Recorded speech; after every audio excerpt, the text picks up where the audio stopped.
Les deux seuls endroits dans l'Écriture où il y a 22 chapitres, c'est premier livre des rois. Je crois le premier livre des rois, il y a un passage où il y a le premier livre des rois ou le deuxième, il y a 22 chapitres, mais donc on s'en occupe pas. Et le seul passage dans le Nouveau Testament où il y a 22 chapitres, c'est l'Apocalypse. Et il y a une correspondance entre les 22 lettres, donc le psaume 119 et l'Apocalypse. Donc, et on va petit à petit. Donc, je vais reprendre quasiment, pas du début, mais quasiment. Juste résumer ce qu'on a vu mardi, et puis vous l'écouterez. Donc, toujours passer à ça. Donc, les 3 battants, les 3 barres, les 2 verrous, ça fait 8. Voilà pourquoi il y a 8 versets. Donc, les 22 chapitres d'Apocalypse qui correspondent donc aux 22 parties du psaume 119, qui est en relation avec les 3 versets d'Exode 14 qu'on vient de voir, et avec Apocalypse. Alors, je résume. Hein. Donc, on avait vu donc alors la première partie, le premier Aleph dans le psaume 119. Donc, c'était l'unité, la puissance, l'enseignement, et par rapport au cœur, ça correspondait à l'intégrité. C'est la lettre qui englobe tout. Elle ne débute pas la création parce qu'elle est érade, et c'est le bête qui va dévoiler le 2, ça, donc on l'a vu. Et si vous lisez, je ne vais pas le faire, on l'a fait un peu mardi, l'Apocalypse 1, c'est exactement ça. C'est le monde tel qu'il était avant que la création apparaisse, où il est décrit notre Seigneur et ce qu'il prépare par rapport au temps du corps et des églises. Alors, le bête, donc on l'avait fait aussi ensemble, donc pareil. Alors il faut voir aussi les mots qui commencent par bête, les 8 premiers mots. Mais ça, je crois qu'on l'avait fait, je sais pas. Enfin, c'est pas important. Par contre, ce qu'on n'avait pas vu ensemble et qu'on a vu mardi. Alors, Apocalypse 2 qui correspond aux bêtes, donc qui correspond au psaume 119, des versets 9 à 16, hein, les 8 versets après. Donc, on va se centrer sur le psaume 119. Donc, je le prends.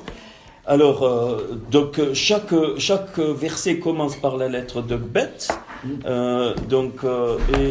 Et les premiers mots, je l'ai dit, hein, c'est Bamé, ça veut dire avec quoi, Bérol Livi, avec tout mon cœur, le deuxième, Bélivi, avec mon cœur, Baroir, béni, Bisfa taillé, avec mes lèvres, Bédéré, c'est que les premiers mots, hein, donc dans le chemin. Mais ça nous apprend déjà Befikoa Dera avec tes préceptes et Berukatera avec tes statuts. Et mardi, on a regardé un petit peu, mais vous écouterez, je crois quelque chose qui a parlé, Apocalypse 2, j'ai appelé ça le bête, c'est la maison, les 4 maisons, c'est-à-dire les 4 types d'églises, donc du corps que le Seigneur veut. Qu'il met dans Apocalypse 2, alors ça dépasse le temps, ça dépasse les noms, c'est vraiment 4 types, et on a vu donc Éphèse, c'est donc l'amour qui correspond au Yesod, qui correspond donc à la Séphira, donc Yesod, qui correspond à la fête de Pessah, et dont la promesse est l'arbre de vie, le paradis. Ça, c'est une maison. Une deuxième maison, Smyrne, le Seigneur a voulu la fidélité, chaque fois il y a le contraire, hein. L'amour, par exemple, ce que j'ai contre toi, ce que tu as perdu ton premier amour. Donc, Smyrne, c'est donc la Emouna, hein, la fidélité, qui correspond à la Séphira Netzstar, donc dans le monde des séphirotes, qui est donc la gerbe des prémices, le réchute, le prélèvement. Donc ça, c'est Smyrne qui devait montrer cette fidélité, hein, qui devait montrer que sa puissance, elle venait d'en haut, mais qui ne l'a pas fait. Et là, évidemment, la promesse est la couronne de vie et que tu n'as pas à subir la seconde mort. Alors parce qu'il y a la mort du corps, ça c'est pas la mort, hein. Il y a une seconde mort et ça appartient au Seigneur. Il est dit dans un passage qu'on doit craindre celui qui a le pouvoir d'enlever la vie, c'est-à-dire de nous jeter dans la seconde mort, c'est-à-dire qu'il peut tuer une étincelle. ceux qui servent Satan et qui ont repoussé le Seigneur, Dieu tuera leur étincelle, c'est-à-dire c'est fini. Hein, et souvent c'est pas déjà adamique, c'est fini. L'étincelle, c'est fini, c'est la seconde de mort, il n'y a plus rien. Hein, tout sera mis dans les temps de feu. Pergame, c'est la pureté, c'est l'église sans mélange, mais elle s'est mélangée. Le correspond à Aude, c'est la fête des pains sans levain. Donc la manne cachée justement, hein, et un caillou blanc, ça veut dire qu'un nom que nul ne connaît. Donc cette maison de la pureté dans le sens qu'on a vu, hein, c'est-à-dire que le potentiel soit développé dans la maison.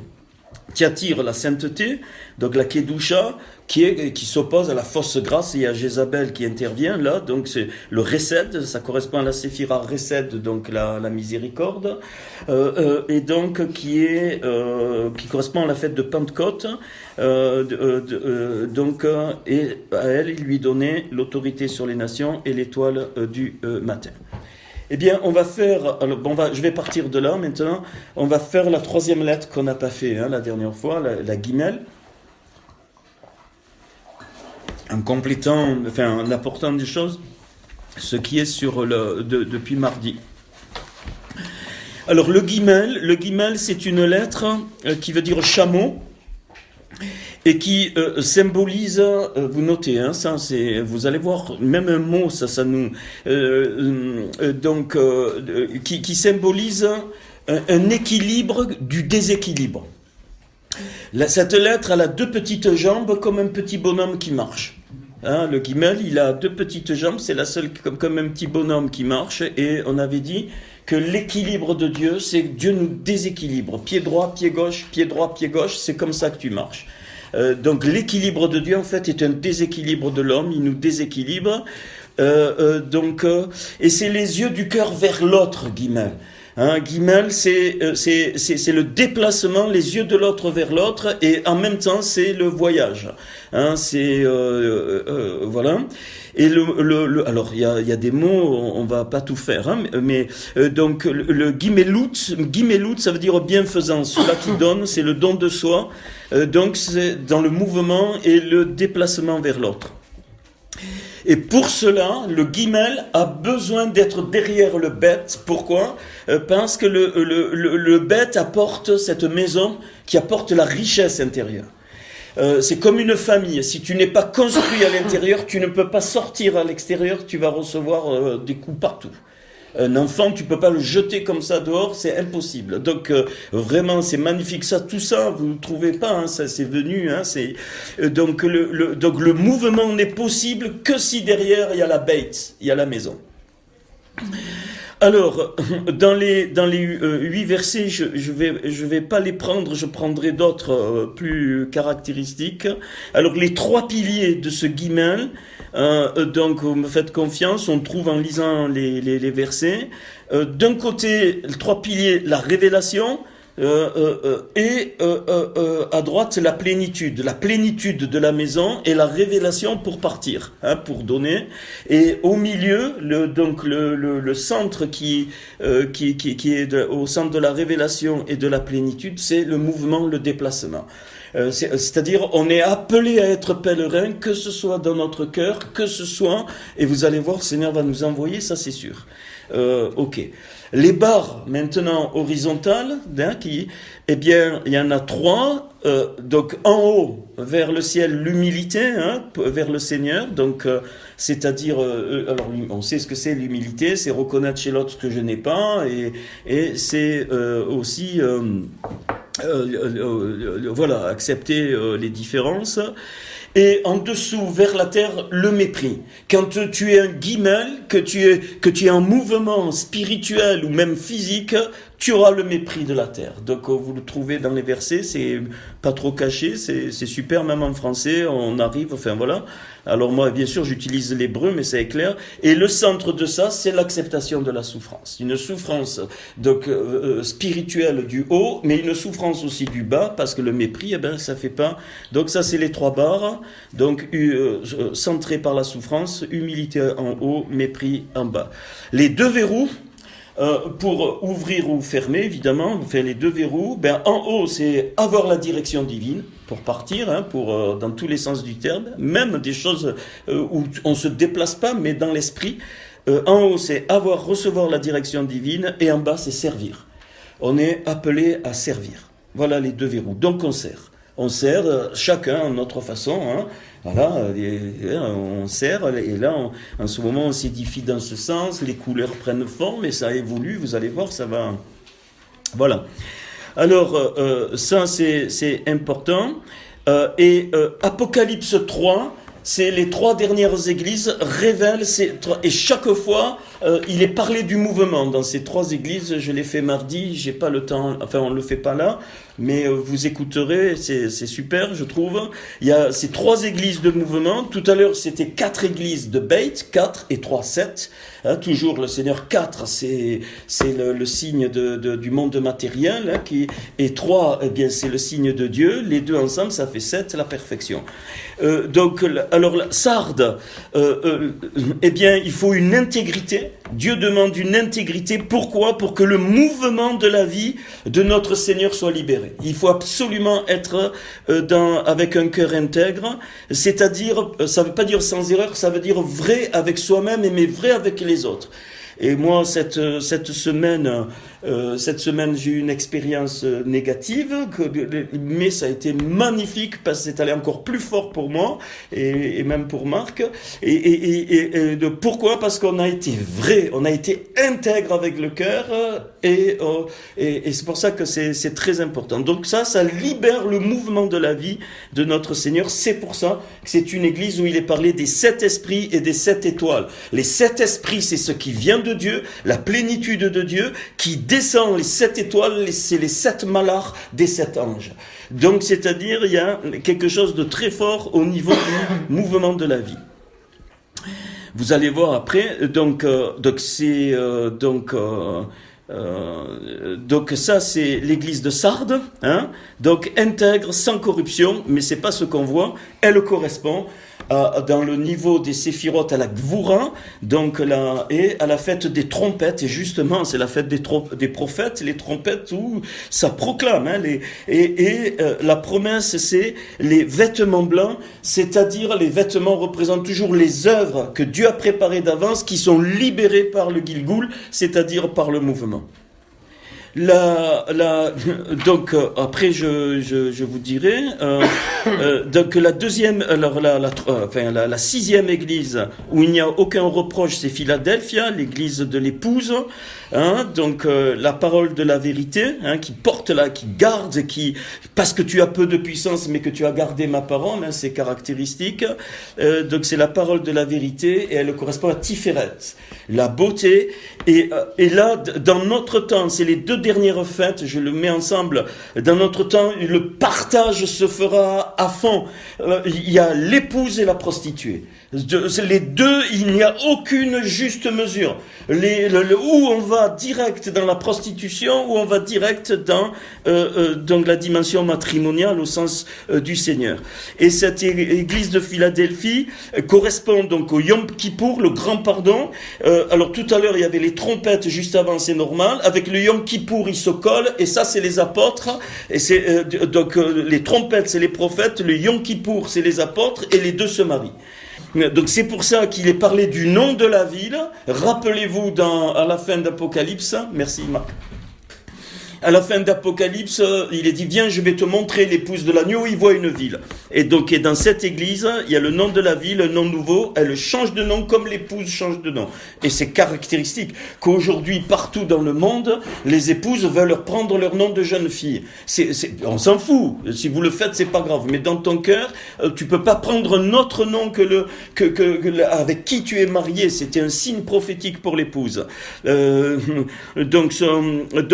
il lui lui donne la clé de David, c'est-à-dire l'ouverture pour la malroute que l'autre église aurait dû avoir. C'est ça la clé de David, parce que celui-là qui a dévoilé la malroute, c'est Shlomo, c'est son fils. David, il a été un guerrier, il a essuyé des plâtres, il a dit c'est pas toi qui construiras ma maison et qui répandra la royauté, c'est Shlomo et qui voilà. Mais c'est la clé de David, c'est normal. Alors cette église, c'est une église du mouvement de la beauté de la Torah vivante. C'est la vérité qui revient. C'est la vérité qui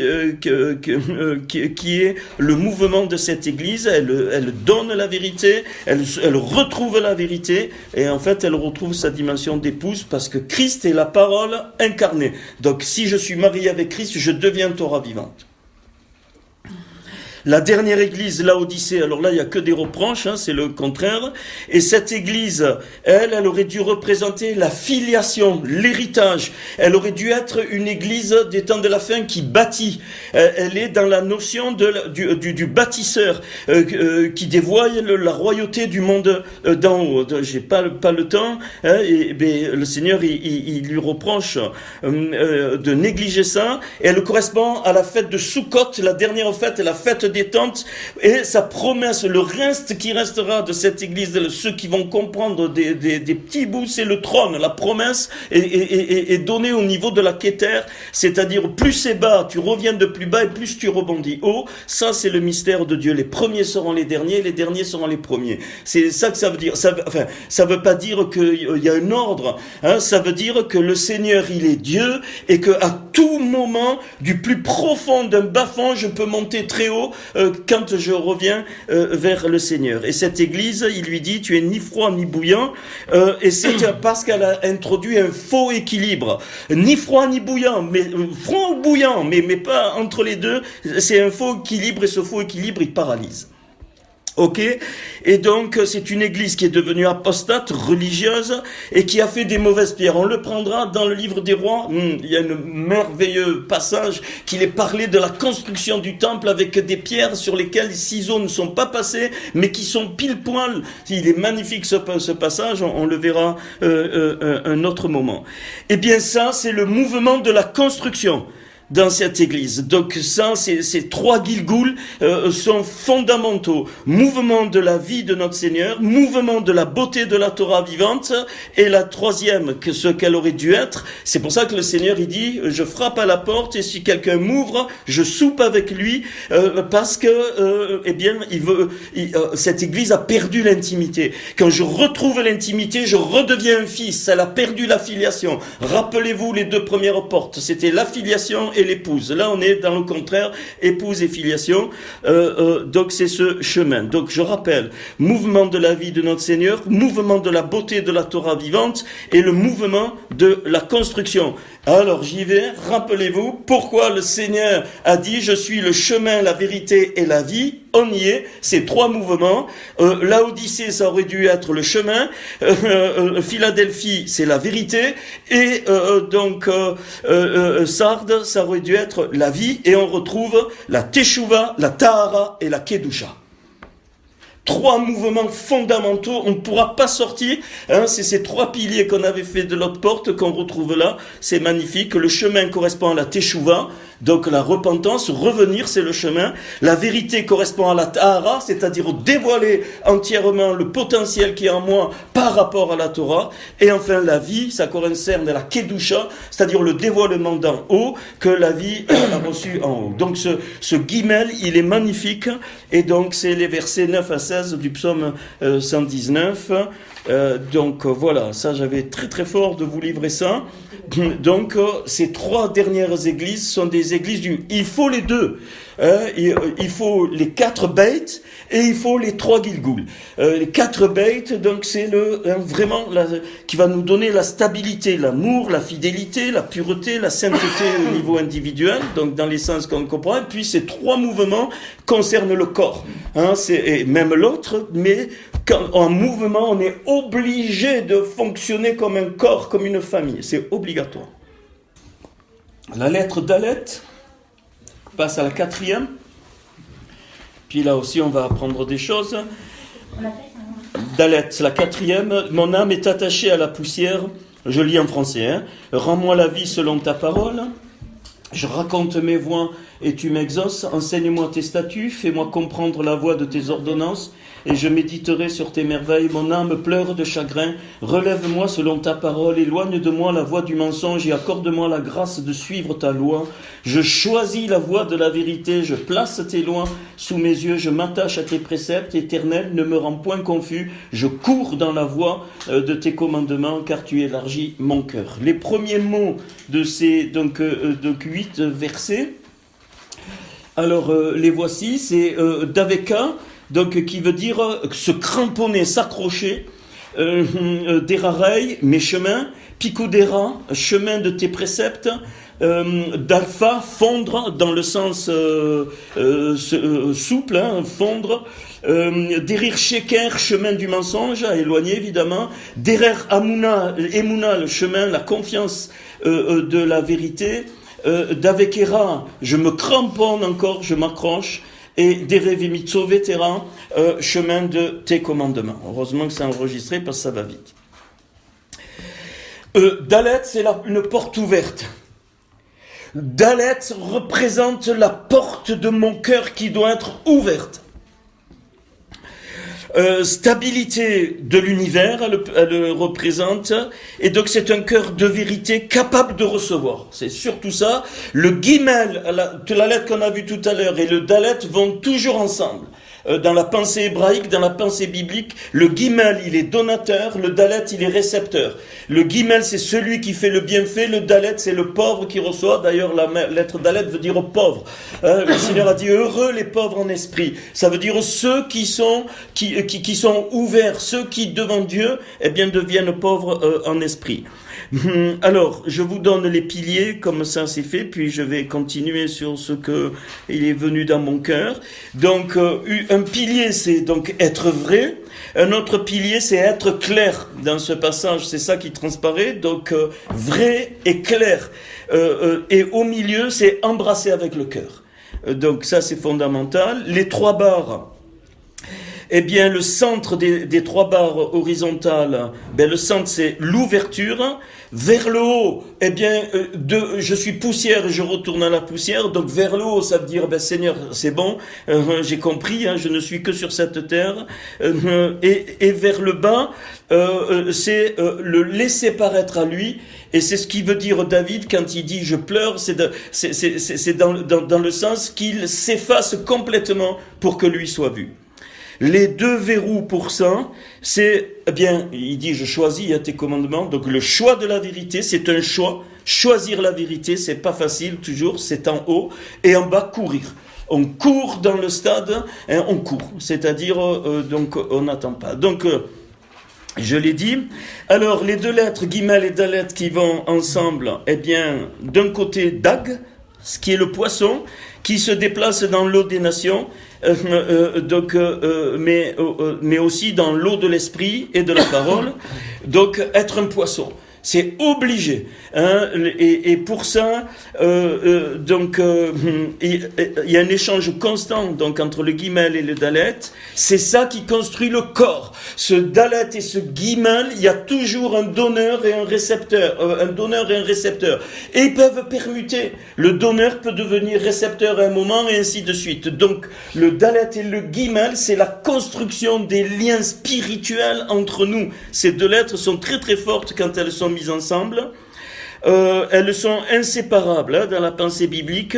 Et donc, rappelle-toi, Éphésiens, comment le corps se construit. Il parle d'un assemblage, et c'est le rôle des apôtres et des prophètes, évidemment, mais dans l'architecture et dans la concrétisation, sur cette terre, c'est les apôtres. Les prophètes, ils reçoivent, mais l'apôtre, il concrétise ça, c'est-à-dire, il le fait descendre.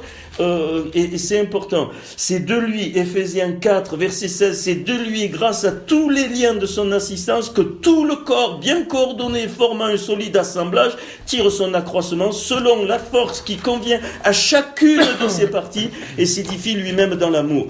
Donc il y a toujours, dans notre édification, On est soit un guimel, soit un dalet, et ça change suivant le temps, et on donne pas la même chose, et on reçoit pas la même chose, on a besoin les uns des autres, c'est ça que ça veut dire. Maintenant, si je mets le guimel devant et le dalet après, j'obtiens Gad, la tribu de Gad, qui veut dire abri, protection, magnifique. Dag, ça veut dire poisson, tu vas, un poisson ça file toujours, hein, ça reste jamais immobile, et Gad, l'inverse, ça veut dire c'est un abri. Donc le corps est un abri, le corps qui se tisse, le vrai corps de Christ est une protection pour être un poisson. Dal signifie aussi perdre, perdre sa vie pour l'autre. Dal, ça commence par Dalet. C'est Jean 15, donner sa vie pour l'autre, c'est une attitude de cœur et c'est magnifique. Et Apocalypse 4 me parle de cette gloire du corps qui donne tout au Seigneur. On va le prendre. Apocalypse 4, c'est le corps, universel, qui dépasse même le cadre. Donc Apocalypse 4, c'est l'intronisation du Seigneur, hein, et là il voit. Alors on peut le prendre. Donc ça, ce dalet, la 4e lettre, donc Apocalypse 4. Après cela, je regardais, voici une porte. 4, une porte, dalet, une porte. Un dalet était ouverte dans le ciel. La première voix que j'avais entendue, comme le son d'une trompette et qui me parlait, dit « Monte ici et je te ferai voir ce qui doit arriver dans la suite. » Aussitôt, je fus saisi par l'Esprit. Il voit le trône. Donc, c'est Dieu qui trône. C'est le chef de l'Église. C'est le chef. Il est au centre de tout et tout doit venir de lui. On doit être par lui et tout retourner à lui. Vous allez voir, donc le signe, c'est l'arc-en-ciel, l'émeraude, l'alliance. Donc il a fait alliance avec nous, donc ça bouge pas. Et autour du trône, je vis 24 trônes. Et c'est sur trône 24 vieillards assis, revêtus de vêtements blancs. Le 24, là, c'est la jonction d'Israël et des Goïms qui sont venus au Seigneur. Les 12 tribus et les 12 apôtres de l'agneau. Ça correspond à Éphésiens quand il dit que par sa mort, il a réuni les uns et les autres. Éphésiens 2 ou Éphésiens 3, on peut le lire. Du trône sortent des éclairs, ainsi de suite. Devant le trône brûlent 7 lampes ardentes qui sont les 7 esprits de Dieu. Il y a encore devant le trône, il va rappeler la vision d'Ézéchiel des 4 animaux. Il voit les 4 animaux, donc on est en plein dedans dans la dynamique du corps uni. Les 4 êtres vivants ont chacun 6 ailes. On avait vu ce que c'était, hein, les 6 ailes, 2 pour louer, 2 pour donner et 2 pour proclamer l'autorité face aux puissances démoniaques. Quand les êtres vivants rendent gloire, honneur et action de gloire à celui qui est assis sur le trône, tout est à Dieu, tout revient à Dieu, toute la gloire est à lui. Ce texte, il me dit qu'ils ne prennent rien, ils redonnent tout, et ils vont même jeter leur couronne. Les 24 vieillards se prosternent devant celui qui est assis sur le trône, ils adorent celui qui vit au siècle des siècles, c'est-à-dire que c'est plus que ça, c'est pas au siècle des siècles, c'est qui vit dans les olamim, et même dans mon texte c'est écrit olamim, ça veut dire dans les mondes, qui vit dans les mondes, et ils jettent leur couronne devant le trône. Ce signe-là, mais l'Église n'a pas fait ça. C'est une horreur, c'est une cata. Je vous dis que c'est une cata, bien-aimés. Et là où Dieu va nous envoyer, on aura des réactions, mais ça fait rien, on doit annoncer la vérité. Tout doit revenir au Seigneur. Tout, absolument tout. Tout ce qu'on fait, c'est à lui. Et après, bien sûr, il met, et plus Christ grandit en nous, plus les normes de Christ viennent. Et Paul, il dit, je vais pas aller dans le champ d'un autre. Il y avait un respect, les écrits de l'apôtre Paul sont restés ainsi, enfin, tout. Or, dans l'église aujourd'hui, c'est du vol partout, parce que chacun veut tirer la couverture à soi. Mon fils spirituel, Franck Pétron, il m'a dit tout à l'heure, il m'a dit, Christian, c'est une horreur, ils se battent entre responsables pour être pasteur senior, et l'autre, il veut pas être second, et l'autre ci, et l'autre là, et des âmes au milieu. Voilà. Alors que là, cet Apocalypse 4, la porte ouverte dans le ciel, le dalet ouvert dans le ciel, me dit que tout revient à lui, donc tout est donné à lui, absolument tout. Parce que quand on va le rejoindre, il n'y aura plus rien de ce qu'on connaît aujourd'hui. Tu es digne, notre Seigneur et notre Dieu, de recevoir la gloire, l'honneur, la puissance, car tu as créé toutes choses, et c'est par ta volonté qu'elles existent et qu'elles ont été créées.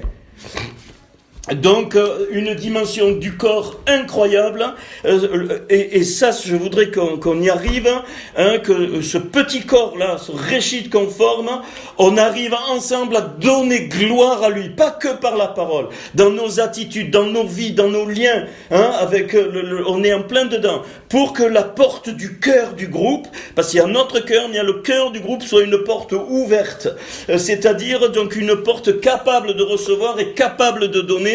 Et pour cela, pour que ce soit correct, on voit que des petits fruits. La puissance de l'Esprit de Dieu ne peut couler que dans cette dimension. C'est pour ça qu'il n'y a pas de miracle. C'est pour ça qu'il n'y a pas de guérison. Mais ça va venir.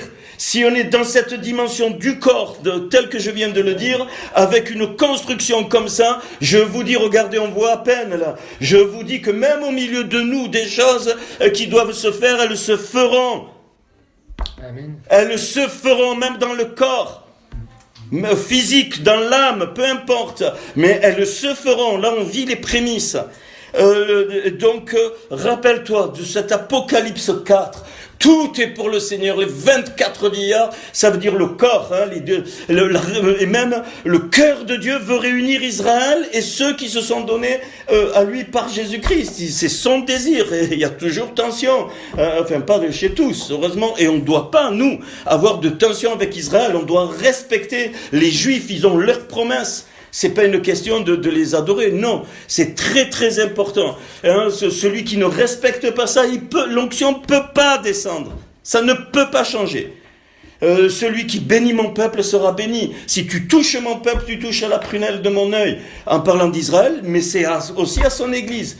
On ne peut pas se toucher les uns les autres. D'où la nécessité d'être clair. Pourquoi ? Parce que l'ennemi, des fois, il envoie des pensées. Et c'est ça qui nous construit. Mais en plus, le groupe, là, hein, il doit prendre cette dimension. Je voudrais rappeler, je le rappelle, mais je ne vais pas le refaire, on l'a fait, hein, je l'ai dit, je le redis, il y aura des David et Jonathan au milieu de nous, des Élie et des Élisée, c'est obligatoire. C'est obligatoire. On ne va pas être tous des David et Jonathan, mais c'est obligatoire. Et il n'y aura pas de jalousie, il faut pas. C'est parce que c'est tout au Seigneur, il fait ce qu'il veut, il place dans le corps les membres comme il veut, lui, il sait ce qu'il fait. Hein, mon doigt, il ne va pas venir là, parce que d'un coup, il est jaloux de la position de l'œil. Alors, il se fourre là, tu imagines, il devient un monstre. Ben oui, on rit, mais c'est ça qui se passe. Hein, dans les... Ok. 5e lettre, le Hé. Enseigne-moi, Éternel, la voie de tes statuts, pour que je la retienne jusqu'à la fin. Donne-moi l'intelligence pour que je garde ta loi et que je l'observe de tout mon cœur. Conduis-moi dans le sentier de tes commandements, car je l'aime. Je les aime comme tu veux, mais c'est Torah, hein, la loi en fait. Incline mon cœur vers tes préceptes et non vers le gain. Détourne mes yeux de la vue des choses vaines. Fais-moi vivre dans ta voie. Accomplis envers ton serviteur ta promesse, qui est pour ceux qui te craignent. Éloigne de moi l'opprobre que je redoute, car tes jugements sont pleins de bonté. Voici, je désire pratiquer les ordonnances. Fais-moi vivre dans la justice. Alors ce est... alors les premiers mots, eh bien c'est Haréni, apprends-moi, Avignemi, donne-moi compréhension, Adéririmi, fais-moi marcher, Otlibi, incline mon cœur, Haover, détourne du mal, Hakim, qui est-ce qui s'appelle Hakim? Il n'y a pas, non, c'était pas toi Hakim?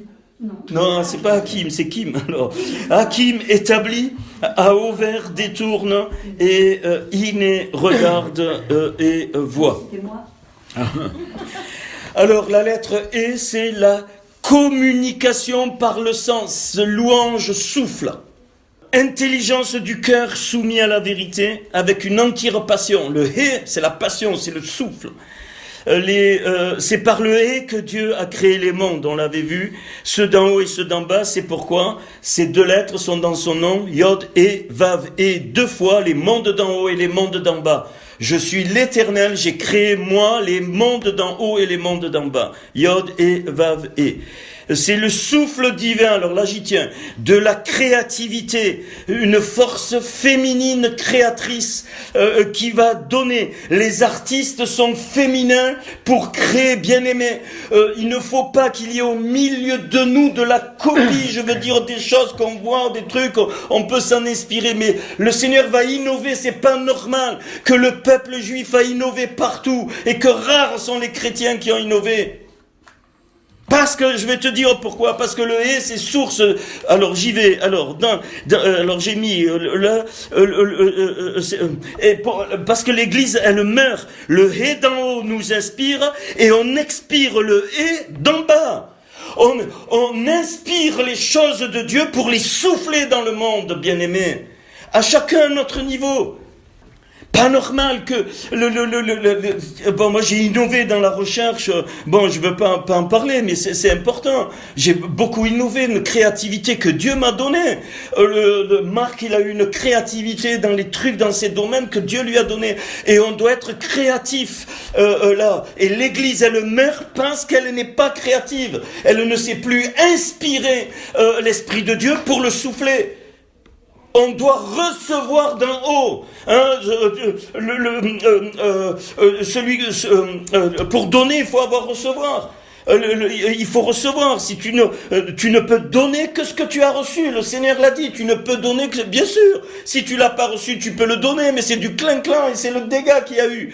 Donc, ce souffle divin, il est en train de revenir chacun de nous. Le Seigneur m'a montré cette nuit clairement, hommes et femmes, là au milieu de nous, les 8, vous allez inspirer des choses nouvelles et les souffler. On va être étonnés, bien aimés. Il faut être juste à la disposition.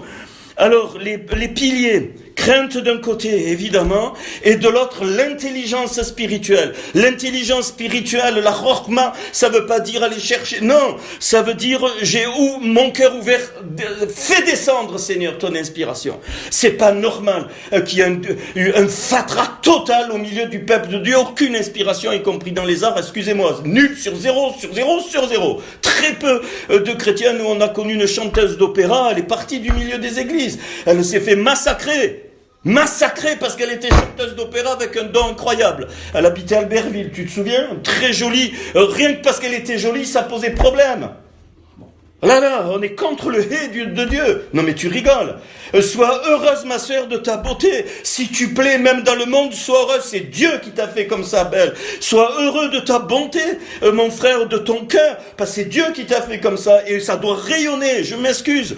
La beauté doit rayonner. L'inspiration de Dieu va procurer un souffle magnifique. Un souffle où les gens doivent être étonnés. Là, c'est là, le machin, une horreur. Et même dans le monde, les chrétiens, c'est des nuls. Excusez-moi, très peu sortent du lot. Il faut des créateurs d'entreprises, des créateurs de sociétés. S'il y en a au milieu de nous, nos enfants qui donnent. C'est une marque de Dieu. Les Juifs sont en premier, ils sont la tête. Dans tous les domaines, ils surpassent tous les chrétiens.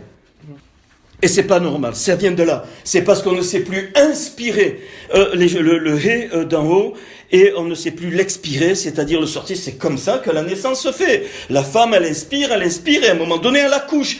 Le hé est un accouchement. Dieu a accouché de la création, ça finit là. Les 5 mondes sont créés, il a accouché de la création.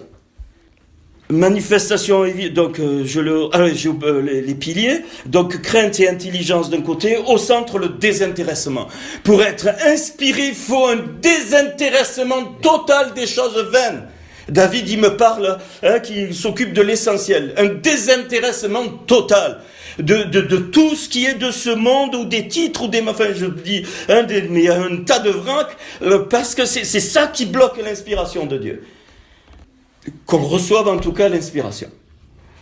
Les 3 barres, au centre l'enseignement, dans le sens vous n'avez pas besoin d'être enseigné parce que le Saint-Esprit vous enseigne toutes choses, première épître de Jean, donc il y a 2 sortes d'enseignement, l'enseignement qui doit être donné comme on le fait là, mais ton enseignement personnel dans le cœur, c'est l'Esprit de Dieu qui t'inspire.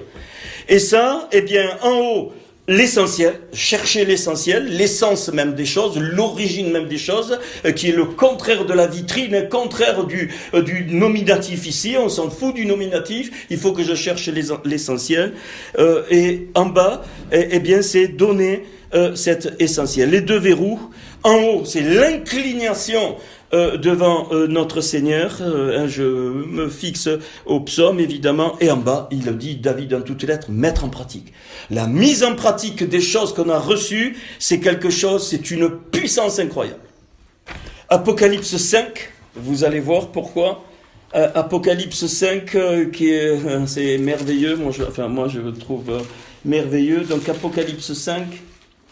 Puis je vis dans la main droite de celui qui était assis, regardez ça, sur le trône, un livre écrit, là il donne une clé en dedans et en dehors. Mardi on a vu ce que ça voulait dire en dedans et en dehors, je ne vais pas le refaire.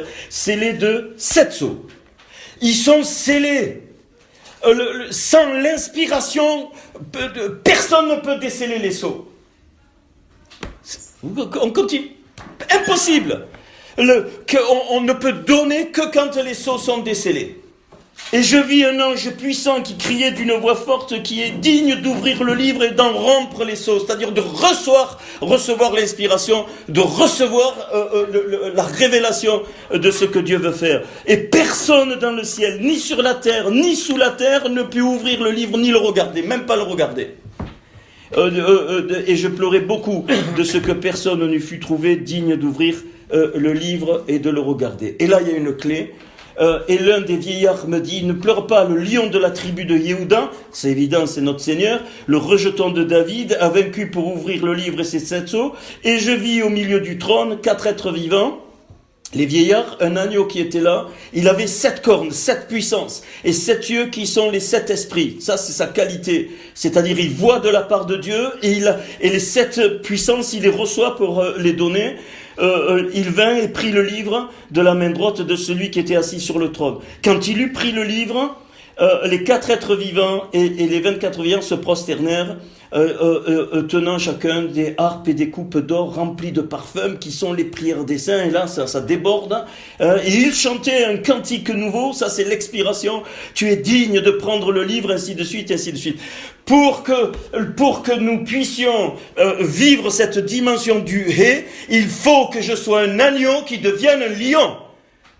Un agneau qui accepte d'être complètement en bas aux yeux des hommes, mais ouvert, et un lion qui va rugir ce que Dieu a inspiré. Et l'agneau, c'est la croix. On est au centre de la croix pour l'inspiration, et le lion, c'est la résurrection. Bien-aimé, le principe de la croix est vital pour l'innovation. Si je suis un agneau au sens de la croix, alors à ce moment-là, ce qui va se construire en moi, ce qui va être enfanté en moi, eh bien je vais l'expirer, je vais le rugir dehors comme un lion. C'est ce que le Seigneur a fait. Voilà pourquoi Apocalypse 5, c'est dans le monde spirituel, mais il donne une base incroyable et ça déborde. Donc il y a les chants, il y a les louanges, tout le monde. Et quoi, regardez, verset 10, pour le but c'est un royaume de sacrificateurs pour notre Dieu. Toutes les âmes qui vont rentrer doivent rentrer dans le royaume, pas à nous, pas dans notre groupe, on n'en a rien à brère. Pour qu'elles-mêmes, elles deviennent des agneaux et qui vont devenir un lion qui vont rugir à leur niveau. Et je regardais, j'entendis la voix de beaucoup d'anges autour du trône, une multiplicité, une richesse incroyable de ce que Dieu donne. Voilà ce que ça me dit. Les êtres vivants, c'est les évangiles, les vieillards, bon, ok. Et il disait d'une voix forte, l'agneau qui a été immolé est digne de recevoir la puissance, là, le lion, hein, donc la richesse, la sagesse, la force, l'honneur, la gloire et la louange. Bien-aimé, c'est le hé dans toute sa splendeur, c'est le souffle divin quand il a créé les mondes, et toutes les créatures qui sont dans le ciel, sur la terre, sous la terre, sur la mer, et tout ce qui s'y trouve, je les entendis qui disaient à celui qui est assis sur le trône et à l'agneau, soit la louange, l'honneur, la gloire, la force au siècle des siècles, et les 24 vieillards se prosternaient. C'est-à-dire que cette dimension du hé pour nous en tant que corps, c'est une répercussion totale dans le monde d'en haut et dans le monde d'en bas. Alors, si on regarde ces 5 là, si on regarde ces 5, allez, le monde des nobles, Aleph, le monde d'Atsilut, de toute éternité qui était préparé. Et puis le Bet, on tombe dans le monde de la Beria, la création par le 2, pour révéler le 1. Et puis le Gimel, on tombe dans la Yetzira, la formation par le mouvement de ce qui a été créé. Quand tu veux donner une forme à ce que tu il y a un mouvement magnifique. Le Dalet, c'est la Asya, l'assemblage par la construction ensemble de ce qui vient d'être formé. Donc c'est une période active et notre Olam Alzé, le He, c'est le monde qui a été soufflé, Dieu a accouché du monde qu'il voulait créer. On retrouve donc les 5 mondes, Atsilut, Beria, Yetzira, Asya, Olam Hazé, dans les 5 premiers chapitres d'Apocalypse, les 5 parties du psaume 119. Ouais, on y va. Vav. Alors, Vav, donc la 6e lettre. Éternel, que ta miséricorde vienne sur moi, ton salut selon ta promesse, et je pourrai répondre à celui qui m'outrage, car je me confie en ta parole. N'ôte pas entièrement de ma bouche la parole de la vérité. Je garderai ta loi constamment, à toujours et à perpétuité. Je marcherai au large, car je recherche tes ordonnances. Je parlerai de tes préceptes devant les rois, et je ne rougirai point. Je fais mes délices de tes commandements, je les aime. Je lève mes mains vers tes commandements que j'aime, et je veux méditer tes statuts. Les noms hébreux. Donc les noms hébreux pour le Vav, les premiers, donc les 8 premiers noms, donc c'est alors le premier vivo uni et viens vers moi, viens à moi, ve'ene et j'obtiendrai, ve'altsa sel et dessus prends, ve'shmera et je garderai, ve'etar je marcherai, ve'dabera et je parlerai, ve'ashtaha sha je me délecterai, je me réjouirai, ça veut dire je me ravirai, et Nesharafa, je lèverai ma main. Voilà les premiers mots, et puis on va un petit peu voir ce que... voilà. Alors le Vav déjà représente la fécondation et l'harmonie. Le Vav c'est une épée aussi très droite qui est descendue dans le monde de fécondation harmonie. Alors je vous signale, on est arrivé à la dimension 6, là vous allez voir pourquoi, hein. Donc dimension 1, on arrive à la dimension 6, et ça veut dire clou, crochet, c'est une des lettres de Yod et Ave, Yod et Vav et, donc il y a ce crochet, comme un couple, c'est la liaison entre un couple qui fait jonction entre le haut et le bas, et c'est la lettre qui accroche. C'est une des lettres de Hod, la gloire, hein, qu'on a vu de la majesté. Et donc cette lettre me parle d'être épris du Seigneur, amoureux de Jésus dans ce monde. Les piliers, et je résume, hein, les piliers parce que voilà, donc c'est l'épée de l'esprit, ce Vav, Hébreux 4.12, qui partage jointure et moelle. On va voir. Et donc alors les piliers, miséricorde d'un côté, promesse concrète de l'autre, et au centre, c'est la Emouna, la foi qui équilibre la chose. Les 3 barres au centre, c'est être marginal. On revoit dans le texte, à part, marginal, pas comme les autres. Ça, c'est le centre. En haut, ça, c'est l'espérance vers laquelle on aspire, l'espérance céleste. Et en bas, c'est le témoignage, être un marginal. En haut, pour aspirer au royaume, et en bas, pour dévoiler ce royaume, donc le témoignage. Donc forcément, on est un marginal. Les 2 verrous, adorer, être des adorateurs. Ce que le Père recherche, c'est des adorateurs en esprit et en vérité. Et en bas, aimer les commandements de Dieu, les garder, évidemment les mettant en pratique, mais les aimer de tout son cœur. Et le plus grand commandement, c'est tu aimeras le Seigneur ton Dieu de tout ton cœur, toute ta force, de toute ta pensée, et ton prochain comme toi-même. Donc c'est l'épée de l'esprit. Et Apocalypse 6 ne me parle... Alors le Vav et le Zayn, la lettre après, vont ensemble, au même titre que les 2 autres lettres. Donc on va le faire. Donc ça c'est l'épée droit. Alors avant de prendre Apocalypse, je vais continuer. Alors le Zayn, la 7e lettre, elles vont ensemble.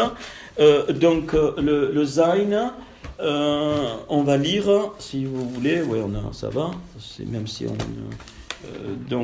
alors le Zayn, souviens-toi de ta promesse à ton serviteur, puisque tu m'as donné l'espérance. C'est ma consolation dans ma misère, car ta promesse me rend la vie. Des orgueilleux me chargent de raillerie, et je ne m'écarte point de ta loi. Ça, c'est pour Serge. Je pense à tes jugements d'autrefois, ô Éternel, et je me console. Une colère ardente me saisit à la vue des méchants qui abandonnent ta loi. Tes statuts sont le sujet de mes cantiques. Dans la maison où je suis étranger, la nuit, je me rappelle ton nom, ô Éternel, et je garde ta loi. C'est là ce qui m'est propre, car j'observe tes ordonnances. Donc ça, c'est le Zayn. Les 8 premiers mots. Les 8 premiers mots. Zeror davar, souviens-toi, rappelle ta parole. Zot, ça veut dire ça, ceci. Zot, le mot zot est très fort, ça veut dire ça, ceci. Zedim, présomption, au sens orgueil. Zarareti, je me souviens. Zalé afa, indignation, être indigné par rapport au mal. Zemirot, c'est les chants. Hein. Zararti, je me souviens encore. Et Zot, encore une fois. Ceci est là. Alors le Zayn, c'est une lettre qui représente l'arme, mais c'est pas l'épée de l'esprit qui est droite. Le Zayn, il est tout tordu. Donc il est tordu en haut, il est tordu en bas, donc c'est comme un sabre. Donc il représente la guerre, et c'est une lettre de Satan. Cette lettre, il faut bien comprendre, le Seigneur l'utilise, mais il a courbé le vav, et il a tordu après la faute d'Adam Arishon. Et cette lettre Zayn formidable, elle représente l'analyse par le mental. Donc, ça ne veut pas dire qu'il ne faut pas l'utiliser, il faut juste que l'analyse par le mental soit canalisée par le vav. Ces deux lettres vont toujours ensemble. Donc, Zaror, ça veut dire souviens-toi, ça veut dire rentre dans mon intérieur, dans le cerveau, enfin dans le mental. Et c'est une observance représente l'observante, pardon. C'est le mot Zaror veut dire rappelle-toi aussi, c'est uniquement employé pour le jour du Shabbat, c'est-à-dire le jour du repos, on va voir. C'est un mot qui veut dire zarar ou nekeva, mâle dans le sens femelle. Dans le texte de la Genèse, suivant sa semence, c'est zarar.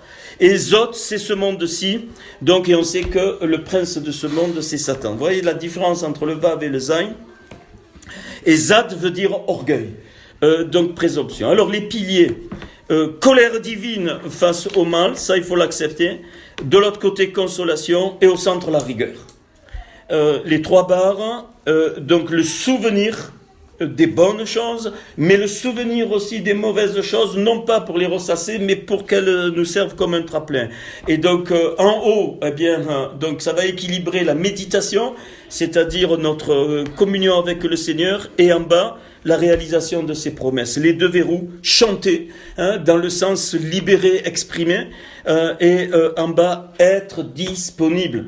David réveillé en pleine nuit, et il dit pas j'ai sommeil, il sort donc, les 2 clés là, c'est chanter et être disponible. On est dans la dimension du 7, qui a été falsifié. Dieu avait voulu un monde imparfait pour dévoiler sa perfection, mais Satan a falsifié et il a transformé. Ça, c'est pour ça que la lettre, elle est tordue. Comment ? Eh bien, en rendant les gens immatures. La lettre Vav et Zayn ensemble, c'est ça qui va me parfaire. C'est-à-dire que le Zayn est symbole de la guerre, des conflits sur terre. Le Vav, c'est l'épée de l'esprit qui sépare les choses, et les 2 lettres ensemble sont très très fortes pour me former, pour que je devienne mature. Et ça a été loupé complètement. Même les mauvaises choses m'aident à être un guerrier. Heureusement qu'on a 2 guerriers dans le monde qui ont été, on va apprendre des choses. On doit être des guerriers sur la terre et des guerriers dans le monde spirituel. On doit être des guerriers. Je le redis, c'est pas une question de pardon, de manquer d'amour. Non, on est en guerre spirituelle. Ça, c'est très clair. Et le corps, le petit corps là, on est en guerre spirituelle, en haut et en bas. Donc l'épée de l'esprit, ça vient pour nous donner les armes. Éphésiens, rappelle-toi, les 7 armes spirituelles à prendre, mais en même temps la guerre d'en bas au milieu des hommes et au milieu des églises, ça nous forme. Le Seigneur, il dit, parce que le peuple de Dieu est complètement à la masse, totalement. Alors qu'est-ce qu'il dit le Seigneur dans un passage de l'Ancien Testament? Il dit, je t'ai laissé exprès des ennemis pour te former. J'ai laissé exprès des ennemis pour te former. Alors on passe, donc je les ai regroupés ensemble parce qu'ils vont ensemble. Enfin, c'est pareil, hein. Apocalypse 6 et Apocalypse 7. Apocalypse 6, c'est la guerre.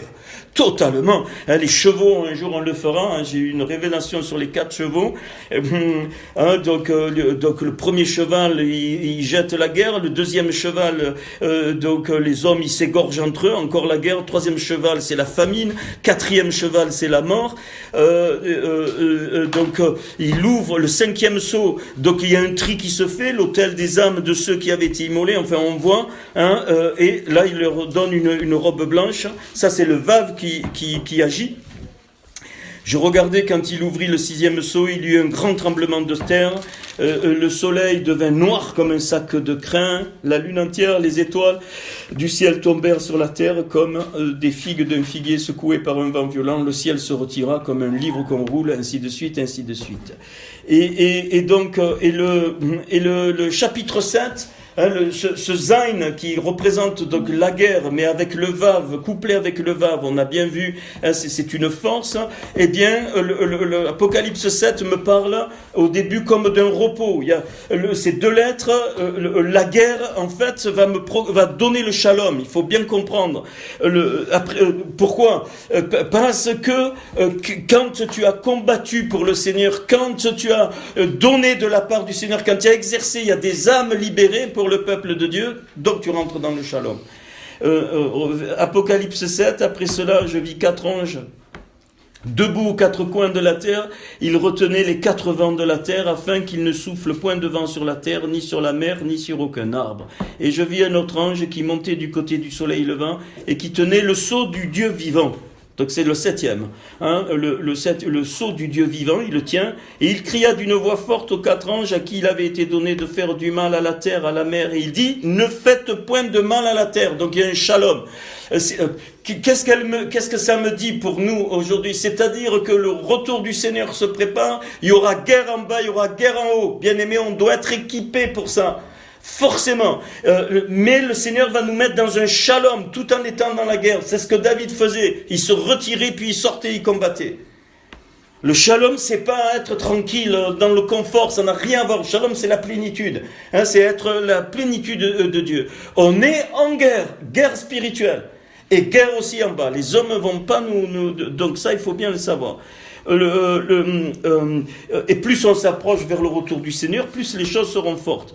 Et donc j'entendis le nombre de ceux qui avaient été marqués du sceau.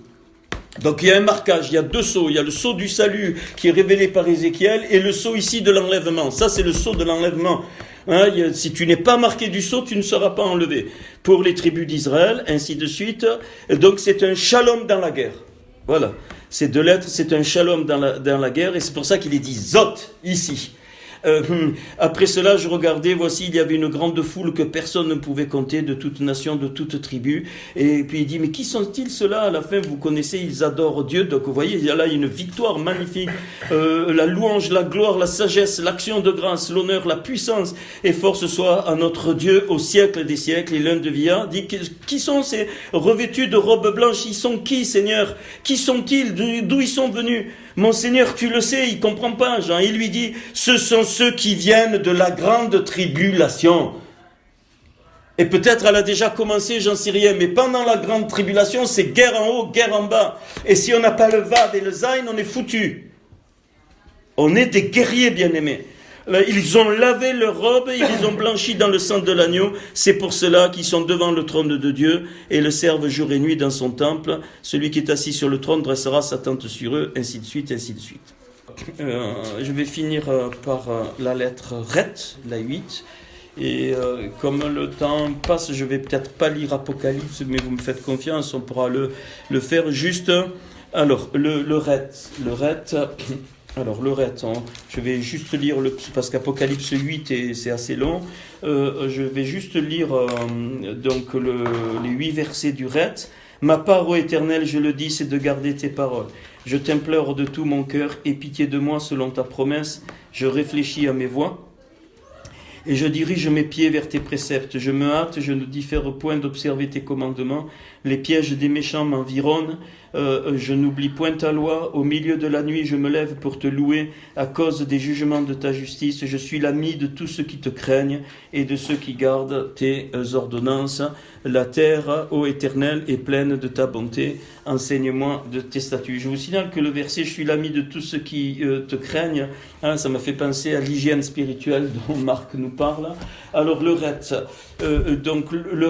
alors les premiers mots, on va les donner. Alors, reliqui, ma portion, qui est ma part, Seigneur. Réilite, j'ai sollicité. Richaveti, j'ai pensé. Rochetti, je me suis empressé, donc vif. Révéli, les cordes qui viennent le lier. Ratzot, leilei, au milieu de la nuit. Raver, c'est mon compagnon, le Seigneur mon compagnon. Et Rasedera, ta compassion, ta récède, ta grâce. Alors le rette, alors là vous le notez, chiffre de la surnature, chiffre par excellence du Seigneur, 888, chiffre de la résurrection, dimension 8 de la plénitude. C'est en même temps le mot barrière au sens partage, vous allez comprendre la frontière que le Seigneur met entre deux choses. Pourquoi? Le mot raya, la vie, commence par ret, mais le mot rava commence par ret. Le ret sépare la faute de la vie. Le ret est une porte, c'est la fameuse porte qui fait 8, et c'est la porte de la croix que je ne peux pas passer au-delà. Pour passer dans la dimension 9, je suis obligé de passer par là. Donc, alors, et dans les lettres de Raya, la vie, il y a Yod et dans les lettres de Rava, Vav et. Donc, Yod et Vav et, ils ont été partagés, ils ont été séparés par la porterette, par la croix. Magnifique, le Yod et, c'est l'intérieur, et le Vav et, c'est le vêtement extérieur. Et je vais vous dire quelque chose magnifique. Après, il y a d'autres. Hein. Alors, le Red, c'est une ligne, c'est la dernière lettre du mot Mashiach, ça veut dire qui sera accompli dans la dimension dans la dimension 8. Et c'est le début du mot rocher, rocher dans le sens des choses cachées, l'obscurité dans le sens des choses cachées. Dieu, tu vas être étonné. Le Seigneur m'a montré que, on va voir, mais j'ai pas eu encore, alors là ça va être long. Dieu a habillé notre âme avant de descendre dans le Olam Hazé. Il a habillé notre âme du 8 pour qu'on puisse vivre. Il est caché et il laisse à l'homme le soin de se laisser révéler, d'où toute la grande œuvre de notre Seigneur à la croix. La croix est la révélation des vêtements que Dieu m'a mis pour que je puisse vivre dans ce monde. Ton âme n'est pas descendue nue. Elle s'est mise dans le réceptacle de ton corps, mais elle a été habillée. Et le Seigneur, le vavé que le Seigneur veut donner, on trouve très beau. D'où la signification des habits des souverains sacrificateurs avant de rentrer dans le lieu très saint. Ils devaient se mettre les caleçons blancs, la tunique. Il y a tout un rituel, c'est les vêtements de l'âme, bien-aimé. Seigneur m'a éclairé, c'est les vêtements de l'âme qu'on verra. Il a mis ses vêtements pour qu'ils se révèlent. Tous les hommes naissent, les adamiques, je parle, pas les sheds, on s'en fout. Les adamiques qui naissent avec ce vêtement. Et il faut qu'ils soient dévoilés, ces vêtements. Il y a tout. Il y a le vêtement du salut, il y a le vêtement de la connaissance de Dieu, il y a le vêtement de la pureté, il y a le vêtement de la sainteté, il y a le vêtement des étincelles. Chaque vêtement dans le sacerdoce avait ce sens. Et pour rentrer dans le lieu très saint, il devait s'habiller. L'âme a été habillée quand il est descendu dans ce monde. C'est pour ça que même un non-converti peut résister à Satan sans problème. Je te permets pas, je refuse là où tu veux m'entraîner, ça suffit. Dieu, il a mis les vêtements de l'âme pour que l'homme puisse vivre. Et c'est ce retz. donc qui est le symbole de la surnature de la croix, donc qui fait la séparation entre le Yod et, c'est-à-dire Dieu, et le Vav et le vêtement qui nous a mis. Et l'ennemi, il a falsifié, il a mis les vêtements de vitrine, ça c'est clair. Il a mis le clinquant en vanité des vanités, dira l'Ecclésiaste. Tout est vain dans ce monde, tout est inutile si je n'ai pas les bons vêtements. Et ton âme est habillée, et il y a encore des habits qui doivent se révéler. Ils y sont tous, Dieu a tout mis. Alors les piliers, compassion d'un côté, et amitié avec le Seigneur, au centre la vigilance, les barres, au centre c'est la responsabilité, vers le haut recevoir la bonté de Dieu, et le bas être vif, ne pas attendre. Quand on sait, on y va. Les verrous, en haut c'est remercier. C'est le mot louer là, c'est pas louer, c'est remercier, c'est rendre grâce, c'est le Barurata Hachem, béni sois-tu, et en bas c'est la Teshuvah, c'est-à-dire donc un verrou, c'est-à-dire un retour total. Alors, je vous fais pas Apocalypse 8, on le fera, qui me parle de ça. Les barres, au milieu responsabilité, en haut donc bonté de Dieu, vers le haut, et vers le bas ne pas attendre. Les verrous, louer qui nous servent, louer et faire la teshuva. David, il le met dans le... Là, et maintenant, on est dans une dimension de complétude avant de passer aux têtes, qu'on fera la prochaine fois, et on va voir après, ça va dérouler. Mais là, c'est fini. Là, l'œuvre de la croix, elle est finie. Et alors, vous regarderez tout à l'heure mon petit schéma. Maintenant, je classe donc les 7 lettres qui vont remplir le 8. Donc, je les classe de façon que chaque lettre fasse 8 en somme. C'est-à-dire le Aleph, le 1, eh bien, je le mets avec le 7, 7 et 1, 8. Le Bet, le 2, je le mets avec le 6, 6 et 2, 8. Le Gimel, 3, je le mets avec le E, 5 et 3, 8. Et au centre, mon cœur, le Dalet, vous le verrez tout à l'heure, il est là, mon schéma. Ok. Et quand je trace ce schéma, eh bien là vous avez donc c'est pas le résumé, mais c'est l'aboutissement de ces 8 lettres. Donc la croix évidemment. Donc alors dans le sens il y a 7 dimensions dans l'homme, et pour manifester le 8, une en haut, une en bas, une à droite, une à gauche, ça en fait combien? Ça fait 4, devant, derrière, 6 et le centre 8. Donc le Dalet qui représente le cœur, eh bien j'ai placé les lettres pour que la somme ça fasse toujours 8. Et donc qu'est-ce qu'on obtient? On obtient dans le sens de la marche, donc le He, le Dalet et le Gimel, Adag, le poisson. Le poisson ça bouge toujours, toujours. Ça, voilà, ça dort comme ça, mais ça bouge toujours. Oubliant, c'est très clair. Oubliant, Adag. Oubliant ce qui est en arrière, je me porte en avant. Le souffle de Dieu qui me pousse pour être ce Gimel devant, ce Gilgoul. Voilà une force. En sens opposé, vous obtenez le mot Gada, qui est pas Gad, qui veut dire abri. Gada, c'était une divinité babylonienne de fortune, c'est-à-dire qui comptait sur la fortune, c'est-à-dire une divinité qui introduisait l'oisiveté et la passivité. Contraire du Adag, du poisson qui avance. Dans le sens de la hauteur, on obtient donc le nom Hadaz, ça veut dire l'oreille qui entend. Ok. Et en bas, de l'autre côté, Azeda, ça veut dire affermi. Éphésiens 3, 16, 19. Enraciné et fondé dans l'amour. Jacques 5, 3, 8. Affermissez vos cœurs. 1 Pierre 5, 10. Qui me parle d'être vraiment affermi sur le fondement. Et droite et gauche, bien vous obtenez les 3 lettres Vav, Dalet, Bet. Alors, dans ce sens-là, ça fait Vado, solitaire. Et dans l'autre sens, ça fait Vadov, qui veut dire et l'ours. Parce que l'ours, c'est un animal de la famille. Et donc, le Seigneur, il ne veut pas qu'on soit seul. Donc là, vous avez, au niveau de la croix, l'avancement on doit avancer en famille avec le bon fondement. Avancer en famille avec le bon fondement.